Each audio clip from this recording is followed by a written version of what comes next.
মানে আমাৰ ইয়াত মই নিশ্চয় জয়ী হ'ম। মানে আপোনাৰ বহু ভোটত মই ইয়াতে ব্যৱধানত মই ইয়াতে জয়ী হ'ম। আপোনালোকে চাইছে ইয়াতে ৰাইজ 400-500 ৰাইজ ইয়াতে ভোটাৰে আছে। টোটেল পলিং হয় ইয়াত 800-1200 ভিতৰত, তাতে 500 ৰাইজ ইয়াতে উপস্থিতি আছিলে। প্ৰত্যেক ঘৰৰ পৰাই মানুহ ইয়াতে আহিছে। মূল সমস্যাটো কি এই ৱাৰ্ডটোৰ? ইয়াতে মই বিগত 8 বছৰে, যেহেতু 5 বছৰ কাৰ্যকাল আছিলে, 3 বছৰ মানে আমাৰ পঞ্চায়তটো গঠন হোৱা নাছিলে, তো ইয়াতে মই ফাৰ্ষ্ট সমস্যা চাইছোঁ ড্ৰেইন হওক, ৰাস্তা হওক, ৰাস্তা পদূলি মানে যেনেকুৱা হ'ব লাগিছিলে বিগত 8 বছৰত তেনেকুৱা হোৱা নাই।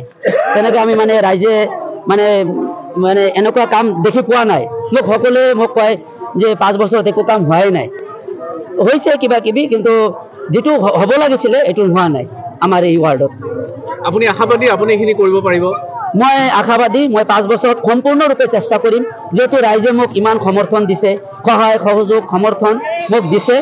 মই নিজৰ মানে যদি মই জিতো, মই যদি জয়ী হওঁ, তো মই এইবিলাক মানে অসুবিধা দূৰ কৰিবলৈ, সমাধান কৰিবলৈ মই সম্পূৰ্ণ চেষ্টা কৰিম। আজি ৰাইজ ওলাই আহিছে আপোনাৰ কাৰণে, বহুত ৰাইজ ওলাই আহিছে, কি ক'ব? ৰাইজক মই ৰাইজটো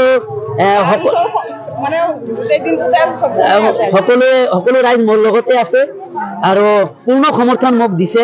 সেইকাৰণে মই সকলো ৰাইজক, আপুনি কৈছে কি ক'ব, মই সকলো ৰাইজক মোক অন্তৰৰ পৰা আন্তৰিক মই ধন্যবাদ জ্ঞাপন কৰিছোঁ যে ৰাইজ এনেকৈ ওলাই আহিছে ঘৰৰ পৰা মোৰ কাৰণে মোক জিকাবলৈ।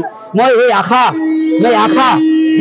এই ভৰসা পূৰ্ণ কৰিবলৈ মই সম্পূৰ্ণৰূপে মই চেষ্টা কৰিম। মই বদ্ধপৰিকৰ।